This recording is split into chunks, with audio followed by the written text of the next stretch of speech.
When my wife's toxic friends convinced her to pack a bag and disappear for a week to teach me a lesson, they thought I'd come crawling back begging.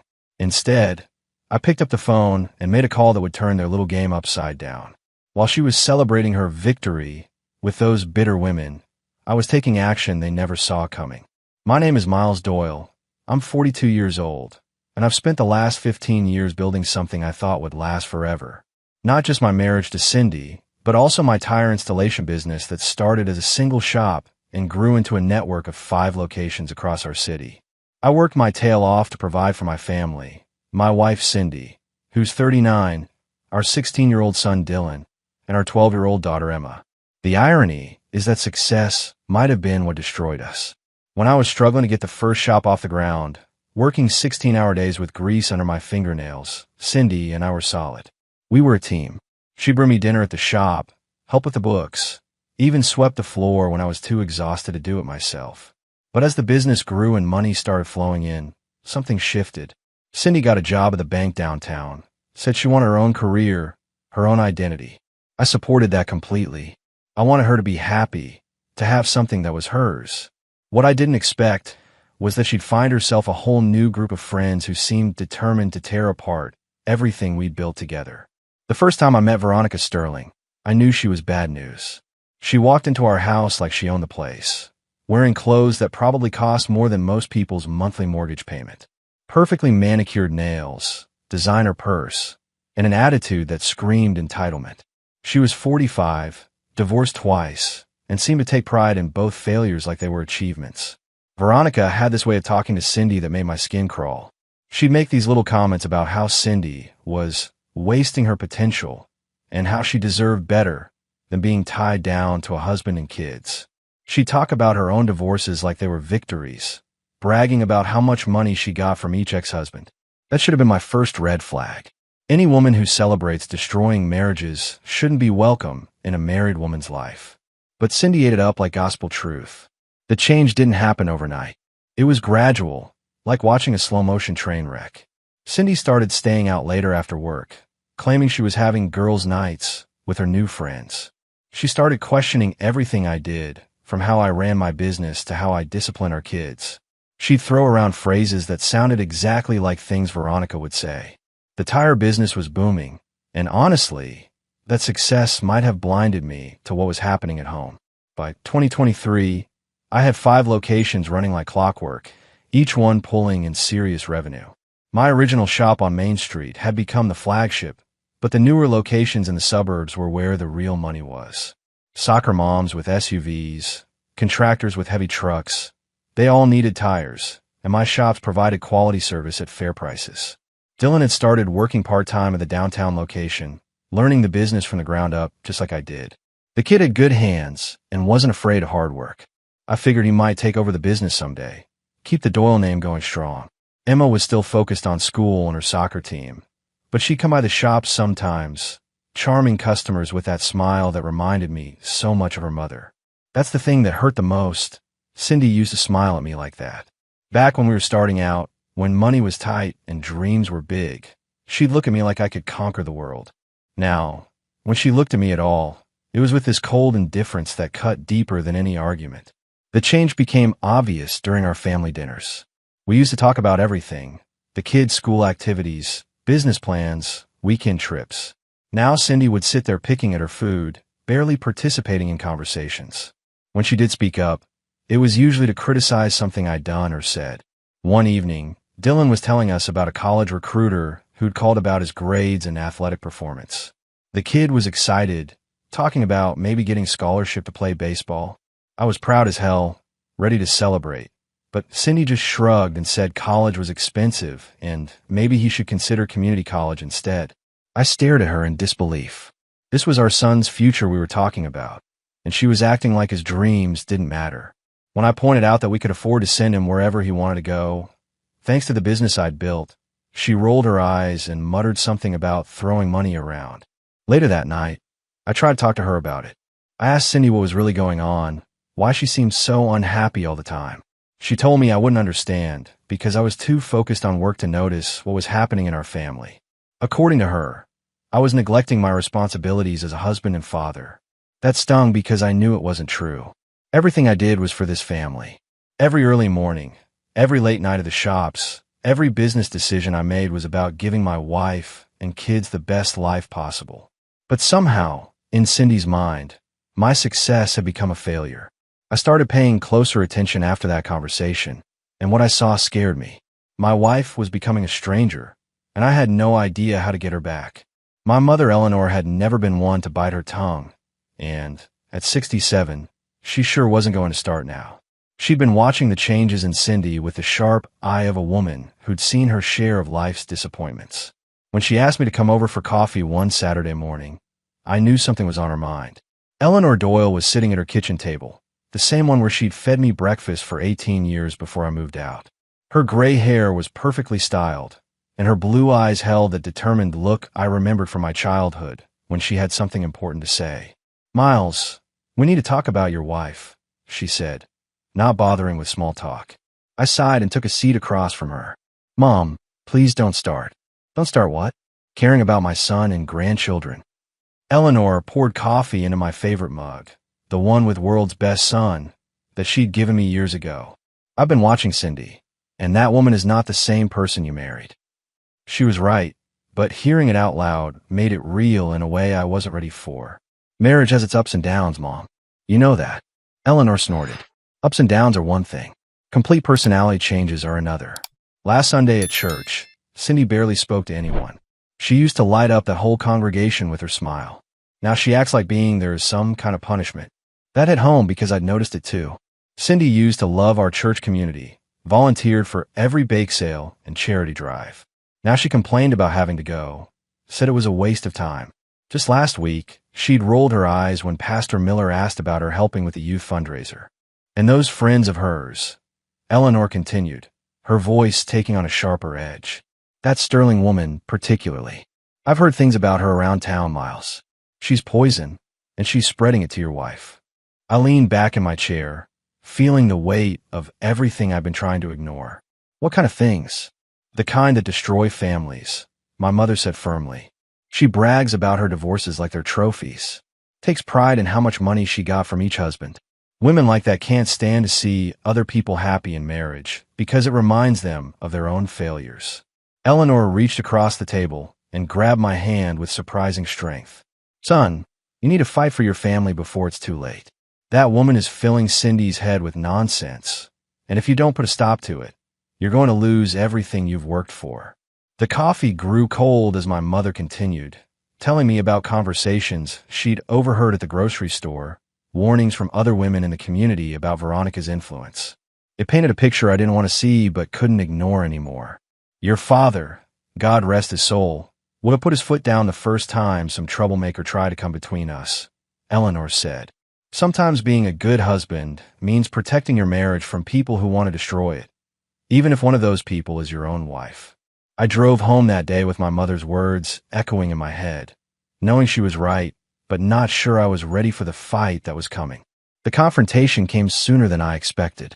I made it home early from the West Side shop, hoping to spend some quality time with the family. Instead, I walked into what sounded like a therapy session from hell. Cindy was sitting in our living room with Veronica and two other women I didn't recognize, and they were dissecting marriages like surgeons with scalpels. "The problem with men," Veronica was saying, swirling her wine glass like she was at some fancy social event, "is they think providing money is the same thing as being a good husband. They work all day and expect us to be grateful for the crumbs they throw our way." One of the other women, a redhead I'd never seen before, laughed bitterly. "Tell me about it. My ex used to think buying me jewelry would make up for ignoring me the rest of the year. Like a diamond bracelet was supposed to substitute for actual conversation." The third woman, blonde and probably in her early 40s, nodded enthusiastically. "They use work as an excuse to avoid real intimacy. Sorry, honey, can't talk now. Gotta provide for the family." Meanwhile, we're dying inside from loneliness. I stood in the hallway, listening to these women tear apart the institution of marriage with the enthusiasm of teenagers gossiping about classmates. But what really got to me was hearing Cindy's voice join in. "Miles thinks because his tire business is successful, he's automatically a good father and husband," my wife said, her voice carrying a tone I'd never heard before. But success doesn't mean anything if you're not emotionally available. He comes home expecting dinner on the table and praise for working hard. Like that's all there is to marriage. Emotionally available? I worked my tail off so she could have everything she wanted. I never missed a parent-teacher conference. Never missed one of Emma's soccer games or Dylan's baseball tournaments. I took the family on vacations every year. Made sure they had the best of everything. When had that stop being enough? Veronica's voice cut through my thoughts. Men like that are controllers, Cindy. They use financial security as a leash to keep you dependent. The question is, what are you going to do about it? Are you going to spend the rest of your life being grateful for scraps? Or are you going to demand what you deserve? That's when I'd heard enough. I walked into the living room, and the conversation stopped like someone had hit a mute button. For pairs of eyes turned to look at me, and I felt like I'd interrupted something I wasn't supposed to witness. Ladies, I said, keeping my voice level and polite despite the anger building in my chest. I hope you're having a nice visit. Veronica smiled that fake smile of hers, the one that never reached her eyes. Miles, we were just having some girl talk. Nothing that would interest you, I'm sure. Actually, it sounded pretty interesting from where I was standing, I replied, meeting her gaze directly. Especially the part about controllers and leashes. Care to elaborate? The tension in the room was thick enough to cut with a knife. Cindy's face flushed red, either from embarrassment or anger. I couldn't tell which. The other two women suddenly became very interested in their wine glasses. We should probably get going, the redhead said, clearly uncomfortable with the direction things were headed. Thanks for the wine, Cindy. After they left, gathering their purses with the speed of people fleeing a crime scene, Cindy turned on me like I'd committed some terrible crime. How dare you embarrass me like that in front of my friends, she hissed. Embarrass you? I stare at my wife in disbelief. I came home to find you talking about our marriage like it's some kind of prison sentence. How do you think that made me feel? The worst part about watching your marriage fall apart isn't the sleepless nights or the cold shoulders. It's seeing your kids try to navigate the wreckage while pretending everything's normal. Dylan and Emma weren't stupid. They could feel the tension in the house, see how their mother had changed, hear the arguments that stopped the moment they walked into a room. Dylan started spending more time at the tire shop, claiming he wanted to learn the business better. But I knew the real reason. Home wasn't comfortable anymore. The kid would show up after school, grab a wrench, and work on whatever project needed doing. We'd work side by side in companionable silence, both of us avoiding the elephant in the room. Dad, he said one afternoon while we were rotating tires on Mrs. Henderson's Honda, is everything okay with you and Mom? I stopped what I was doing and looked at my 16-year-old son, this young man who was already taller than me and had his mother's eyes. How do you explain to your kid that the woman who raised him was becoming someone you didn't recognize? Your mom's going through some changes, son, I said finally. Sometimes adults need time to figure things out. Dylan nodded, but I could see he wasn't buying the diplomatic answer. She's different now. She used to ask about my baseball games, help with homework. Now she barely looks up from her phone when I talk to her. That hurt because it was true. Cindy used to be the kind of mother who made homemade cookies for school events and knew all of Dylan's friends by name. Now she acted like parenting was an inconvenience that interrupted her social life. Emma was handling it differently. My 12-year-old daughter had started having what she called tummy aches that kept her home from school. The school counselor called last week, concerned about Emma's grades slipping and her withdrawal from activities she used to love. When I talked to Emma about it, sitting on her bed surrounded by soccer trophies and stuffed animals, she looked up at me with tears in her eyes. Why doesn't Mommy love us anymore? She asked. The question hit me like a truck. Baby girl, Mommy loves you very much. She's just confused right now. She never comes to my games anymore, Emma whispered. And when I try to tell her about school, she says she's too busy or tired. I pulled my daughter close, feeling her small frame shake with quiet sobs. This wasn't just about Cindy and me anymore. These toxic women weren't just destroying my marriage. They were destroying my children's relationship with their mother. That night, after both kids were asleep, I made a decision. I couldn't control what Cindy chose to do or who she chose to listen to, but I could protect my children from the fallout. They deserved better than walking on eggshells in their own home. The discovery came by accident, the way these things usually do. I was balancing our business accounts when I noticed some unusual activity on our joint personal checking account. Large withdrawals, transfers I didn't recognize, payments to places I'd never heard of. At first, I figured it was identity theft or some kind of banking error. Then I started digging deeper. $5,000 transferred to something called Sterling Consulting. Another $3,000 to a spa in the next county. $2,000 for what looked like a shopping spree at some boutique downtown. All of this happening over the past 6 months, all authorized by Cindy. I sat in my office at the main shop, staring at bank statements that told the story of financial betrayal. My wife had been systematically moving money out of our accounts, spending it on God knows what, without saying a word to me. Money that was supposed to be for the kids' college funds, for our retirement, for emergencies. The Sterling Consulting payment was what really got my blood boiling. I made some calls and found out it wasn't a consulting business at all. It was Veronica's personal account. Cindy had been paying this woman, literally paying her to destroy our marriage. When I confronted Cindy that evening, she didn't even try to deny it. "So what if I spent some money?" she said, crossing her arms defiantly. "Half of everything you make is mine anyway. I shouldn't have to ask permission to spend my own money." "Your own money?" I stared at her in disbelief. That money was for Emma's braces, for Dylan's college applications. "We had plans for that money." "Plans you made," Cindy shot back. "You always decide everything, Miles. Where we live, how we spend money, what the kids should do." "Well, maybe I'm tired of living according to your plans." "Those plans included taking care of our family," I said, trying to keep my voice level. "What exactly did you pay Veronica Sterling $5,000 for?" Cindy's face went pale. She hadn't expected me to trace that particular transaction. "That's none of your business." "It's absolutely my business when it's our money." I pulled out the bank statements and spread them on the kitchen table. "Look at this, Cindy. Look what you've done. You spent almost $15,000 in 6 months on what? Spa treatments? Designer clothes? Paying some bitter divorcee to tell you how terrible your husband is."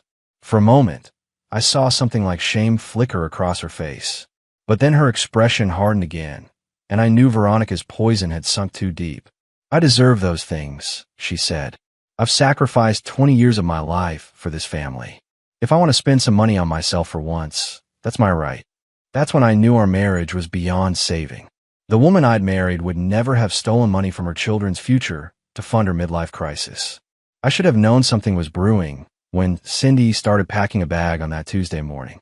She was moving around the bedroom with the kind of determined energy I hadn't seen from her in months, folding clothes like she was preparing for battle rather than a simple trip. "Where are you going?"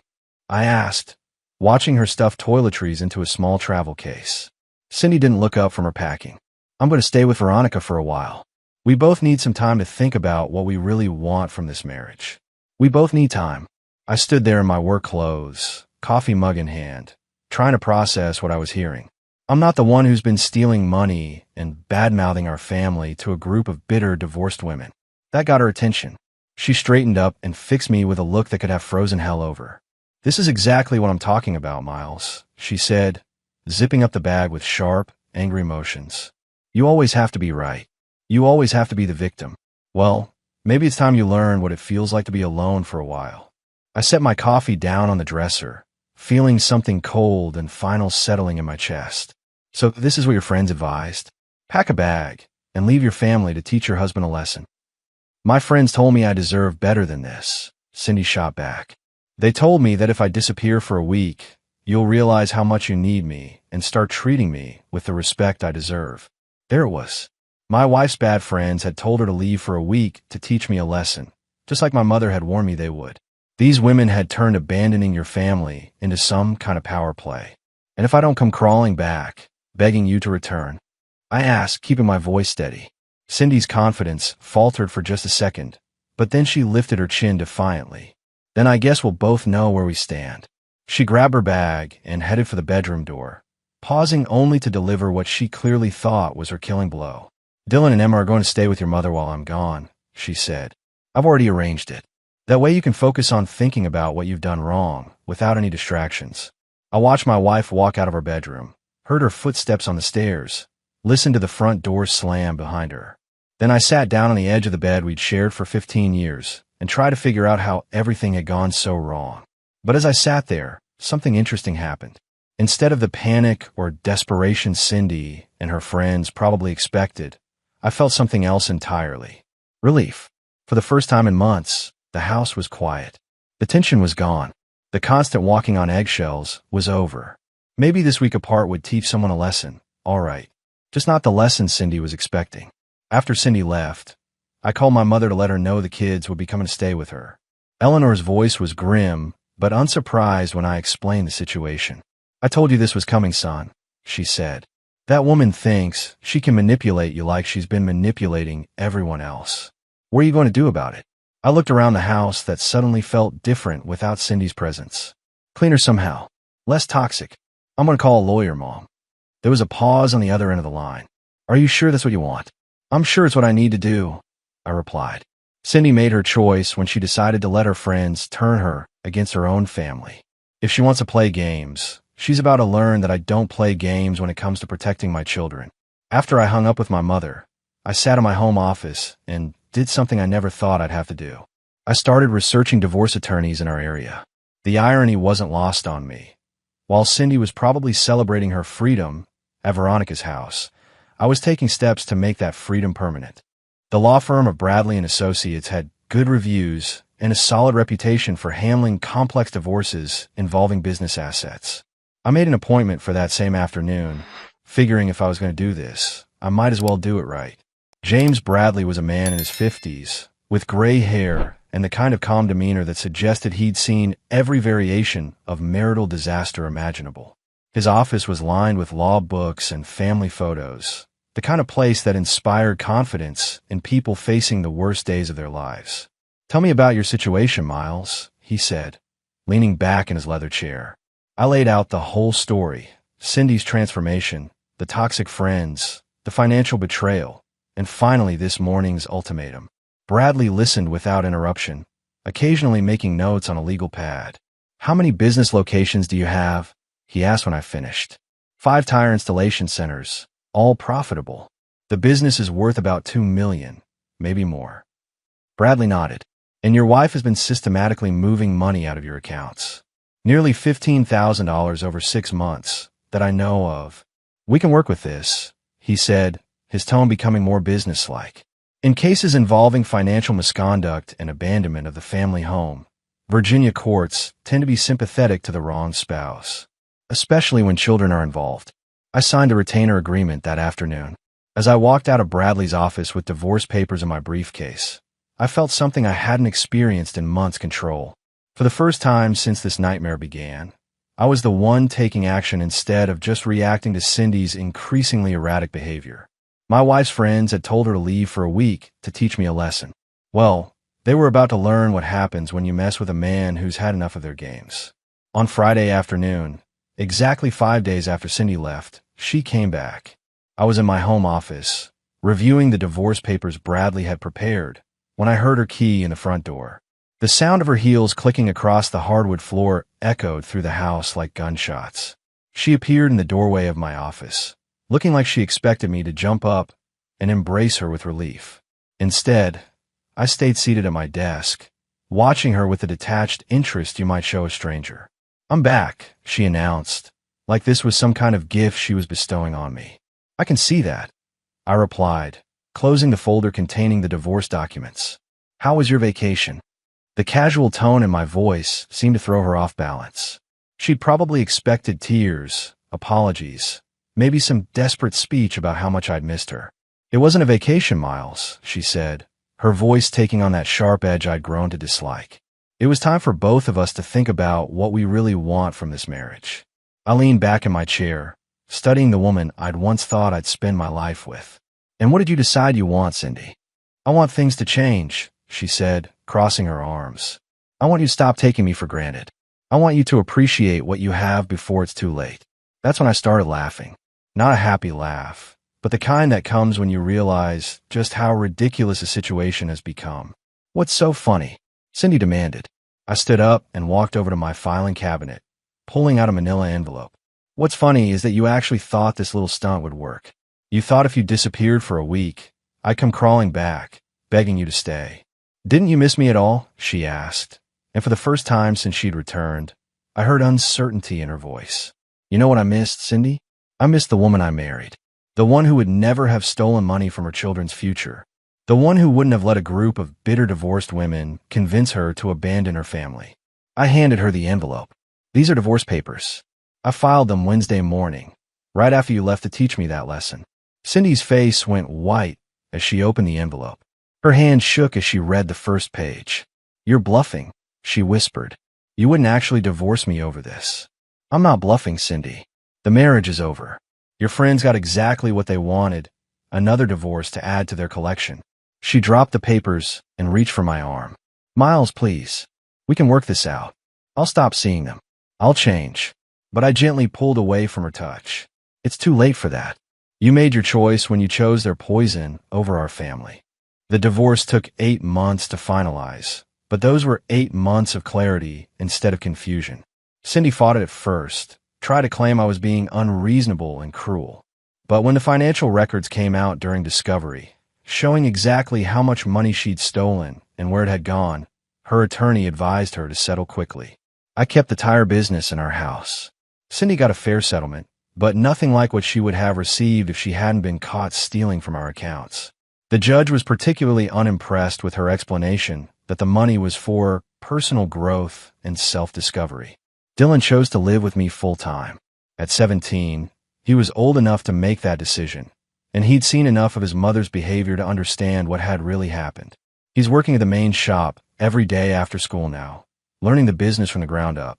Emma splits her time between both houses, but she spends most weeknights with me. Cindy tries to be a good mother when she has her, but the damage to their relationship runs deep. Kids don't forget when a parent chooses toxic friends over family. As for me, I'm doing better than I expected. The business is thriving. Turns out, not having someone constantly undermining your confidence is good for productivity. I've opened a 6th location and hired 3 new employees. About 6 months after the divorce was final, I started seeing someone new. Ashley Thompson is 30 years old, works as a nurse at the Children's Hospital, and has never been married. She's kind, supportive, and genuinely interested in my kids and my business. Most importantly, she doesn't have any bitter divorced friends filling her head with poison about men and marriage. We're taking things slow, but for the first time in years, I'm optimistic about the future. Dylan likes her, and Emma is warming up to her gradually. That's all I can ask for. Cindy is still friends with Veronica Sterling and the rest of that toxic group. From what I hear around town, she's dating some guy 15 years younger than her and living in a tiny apartment across town. Veronica convinced her that this was living her best life, but from the few times I've seen Cindy at school events, she looks tired and older than her years. Sometimes people ask me if I regret how things ended, if I wish I'd fought harder to save a marriage. The answer is no. A marriage is supposed to be a partnership between 2 people who respect each other and work toward common goals. What I had with Cindy at the end wasn't a marriage. It was a hostage situation. My advice to any man going through something similar is simple. Don't let toxic people poison your family. If your spouse chooses bitter friends over your marriage, believe what they're showing you and protect yourself accordingly. Sometimes the lesson someone tries to teach you isn't the lesson they intended.